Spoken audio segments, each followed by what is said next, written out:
एक नाम जो कल से ट्विटर पर ट्रेंड कर रहा है और अखबार की सुर्खियों में छाया हुआ है, वह है सीरियल किलर चार्ल्स शोभराज का, जो 19 साल बाद नेपाल की जेल से रिहा होने वाला है।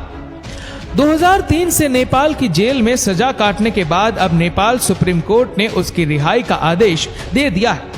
बिकिनी किलर के नाम से मशहूर चार्ल्स शोभराज 70 के दशक में कई देशों के लिए सिरदर्द था।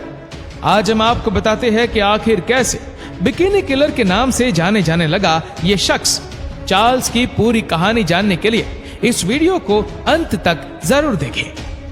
आपने इससे पहले भी कई कातिलों की कहानियां सुनी होंगी और उन कहानियों में कातिलों की बेरहमी की चर्चाएं भी सुनी होंगी, लेकिन ये कहानी एक ऐसे कातिल की है जिसके कत्ल के कारनामों के साथ उसकी निजी जिंदगी भी उतनी ही दिलचस्प है।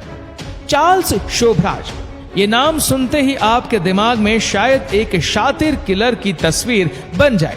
एक ऐसे रहस्यमय रवैये वाला किलर जिसके अपराध और उसकी हरकतों के पीछे उसके बचपन की कोई कुंठा छुपी हुई थी। चार्ल्स का जन्म 6 अप्रैल 1944 में हो ची मिन्ह सिटी में हुआ था। चार्ल्स की मां वियतनामी और पिता भारतीय थे। उनकी मां अलग होकर रहने लगी थी क्योंकि दोनों कभी शादी के बंधन में बंधे ही नहीं थे, जिसकी वजह से चार्ल्स के हिंदुस्तानी पिता ने उसे कभी अपनाया नहीं। ऐसे में उसके सामने एक ऐसा वक्त भी आया जब वो किसी भी देश का नागरिक नहीं था। चार्ल्स 1944 में वियतनाम के साइगोन में पैदा हुआ था। उस वक्त इस शहर पर जापानियों का कब्जा था। शोभराज की मां ने वियतनाम में तैनात एक फ्रांसीसी फौजी से शादी की और पेरिस चली गई।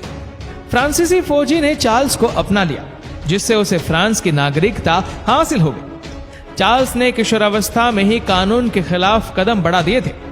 1963 में चार्ल्स को चोरी के इल्जाम में पेरिस के पॉइजी नामक जेल में कैद किया गया था। वह पहली बार था जब चार्ल्स को किसी गैर कानूनी काम के लिए सजा मिली थी। चार्ल्स का पूरा नाम हतचंद भावनानी गुरुमुख चार्ल्स शोभराज है। वह हिंदुस्तान की मीडिया में चार्ल्स शोभराज के नाम से मशहूर है। जुर्म की दुनिया का ये ऐसा इकलौता शख्स है जिसकी जिंदगी तिलिस्म, रोमांच और ग्लैमर से भरी हुई है।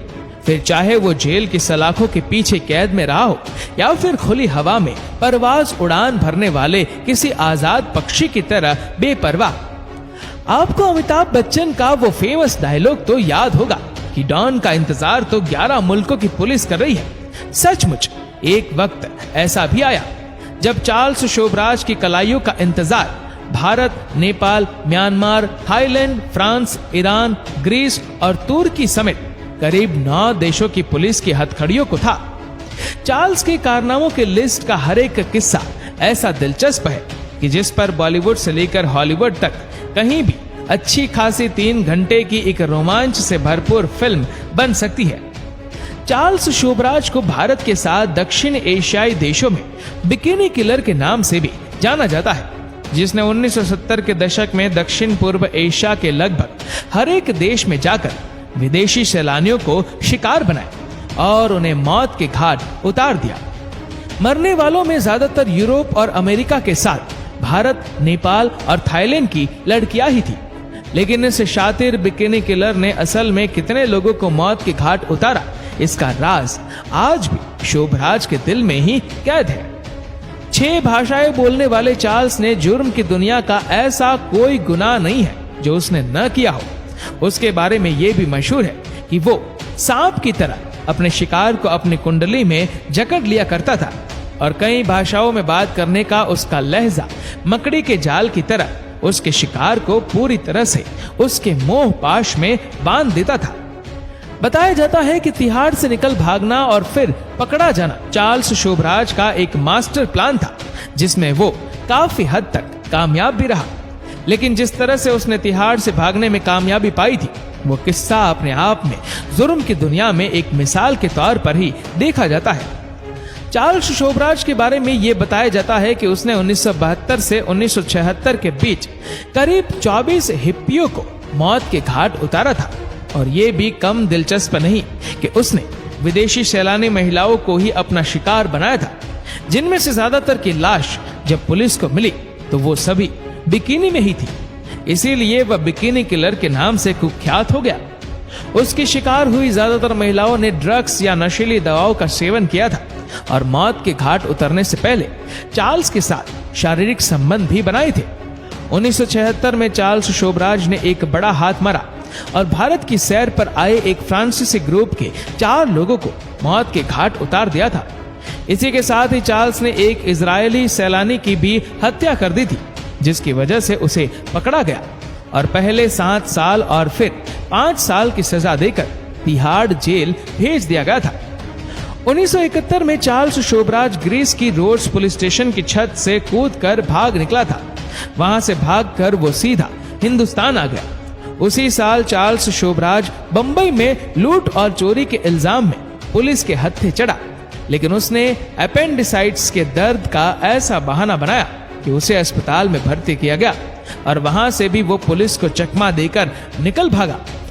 1972 में वो अफगानिस्तान में काबुल की जेल में बंद था, लेकिन वहां उसने जेल के पहरेदार को नशीला पदार्थ खिलाकर बेहोश कर दिया और वहां से भी भाग निकला। इसके अलावा 1975 में एक बार फिर चार्ल्स शोभराज को ग्रीस में पुलिस ने पकड़ लिया और वहां की सबसे सुरक्षित माने जाने वाली एजिना टापू की जेल में बंद कर दिया गया था। यह जेल उस समय शायद सबसे सुरक्षित थी, क्योंकि उसके चारों तरफ दूर दूर तक समंदर था। मगर चार्ल्स शोभराज वहां से भी पुलिस की आंख में धूल झोंक कर भाग निकला। ठीक इसी तर्ज पर हिंदुस्तान की तिहाड़ जेल के बारे में ये बात हमेशा से ही मशहूर रही है कि ये भी दुनिया की महफूज जेलों में से एक है, जिससे किसी भी कैदी का भाग निकलना करीब करीब नामुमकिन ही माना जाता है। लेकिन 10 साल तिहाड़ में बिताने के बाद चार्ल्स शोभराज ने तिहाड़ से निकल भागने की अपनी साजिश को जमीन पर उतारा। 16 मार्च 1986 को इतवार का दिन था जब चार्ल्स ने तिहाड़ के जेल अधिकारियों के पास एक दरखास्त भेजी। उसने गुजारिश की कि वो अपने जन्मदिन पर जेल में सभी कैदियों और सिपाहियों के बीच मिठाई बंटवाना चाहता है, और जेल अधिकारियों से मिठाई बंटवाने की इजाजत मिलने के बाद उसने बाजार से मिठाई मंगवाई और उसमें नशा मिला दिया और वही मिठाई जेल के भीतर मौजूद हर एक इंसान के बीच बंटवा दिया, जिनमें कैदियों से लेकर जेल के पहरेदार तक शामिल थे। मिठाई ने जैसे ही अपना असर दिखाया, शोभराज ने आराम से जेल की चाबी ली और जेल का फाटक खोलकर वहां से फरार हो गया। जेल से बाहर निकलकर उसने बाकायदा रिक्शा किया और आसानी से दिल्ली रेलवे स्टेशन पहुंचा और वहां से बाकायदा टिकट खरीदकर गोवा जाने वाली ट्रेन में बैठ गया। तिहाड़ से 24 कत्ल के सजायाफ्ता मुजरिम का फरार होना जेल अधिकारियों पर भारी पड़ गया। सड़क से लेकर संसद तक में इस पर सवाल उठे। लिहाजा अपनी खोई हुई इज्जत को वापस पाने की गरज से तिहाड़ जेल के अधिकारियों ने दिल्ली पुलिस के साथ मिलकर चार्ल्स शोभराज की तलाश में देश के अलग अलग हिस्सों में टीमें दौड़ा दी। 3 हफ्ते की भागदौड़ के बाद आखिरकार पुलिस को कामयाबी मिल गई और चार्ल्स शोभराज गोवा में फिर पकड़ लिया गया, जो उस वक्त किसी और शिकार की तलाश में वेश बदलकर घूम रहा था। 1997 में भारत की जेल से रिहा होने के बाद चार्ल्स शोभराज पेरिस चला गया था, लेकिन पेरिस में चार्ल्स को किसी हीरो जैसा दर्जा हासिल हुआ। अपने चार्म और चलन की बदौलत चार्ल्स जुर्म की दुनिया में बड़ी इज्जत से लिया जाने वाला नाम हो गया। भारत से पेरिस पहुंचने के बाद चार्ल्स के दिन बदल गए थे। फ्रांस के एक डायरेक्टर और प्रोड्यूसर ने तो चार्ल्स शोभराज पर एक फिल्म तक बनाने के अधिकार हासिल कर लिए थे, जिसके एवज में उसने चार्ल्स को करीब 97 करोड़ रुपए दिए, जबकि एक मीडिया हाउस से इंटरव्यू के एवज में उसने $5000 मांग लिए थे। पेरिस में किंग साइज जिंदगी जीते जीते अचानक 2003 में चार्ल्स शोभराज नेपाल पहुंच गया। वहां एक कसिनो के बाहर उसकी फोटो अखबार में छपी तो नेपाल पुलिस हरकत में आई और उसे पकड़ लिया गया। नेपाल में पहले ही चार्ल्स के खिलाफ हत्या के मामले दर्ज थे। साथ ही फर्जी पासपोर्ट से नेपाल में दाखिल होने का भी एक मामला शोभराज के खिलाफ दर्ज हो गया। 12 अगस्त 2004 को चार्ल्स शोभराज को नेपाल के सुप्रीम कोर्ट ने उम्र कैद की सजा सुनाई। हालांकि ये बात अभी तक साफ नहीं हो सकी कि जिस नेपाल की पुलिस उसे तलाश कर रही थी, जहां उसके खिलाफ एक अमेरिकी और एक कनाडाई नागरिक की हत्या का मामला दर्ज है और वो खुद नकली पासपोर्ट के जरिए ही 1975 में नेपाल गया था, जिस पर पुलिस ने उस वक्त पकड़ भी लिया था। बावजूद इस सब के आखिर क्यों उम्र कैद की सजा सुनाने के बाद भी चार्ल्स को नेपाली गवर्नमेंट ने रिहा कर दिया। तो ऐसी है चार्ल्स शोभराज की शख्सियत और ऐसे है इसके हैरत अंगेज कारनामे। कई फिल्में बन चुकी है उनके इन दिलचस्प और कानूनों को धता बताने वाले कारनामों पर। चार्ल्स के जीवन पर Serpentine, the life and crimes of Charles Sobhraj और द बिकिनी मर्डर्स नाम की 3 नॉवेल किताबें लिखी गई है।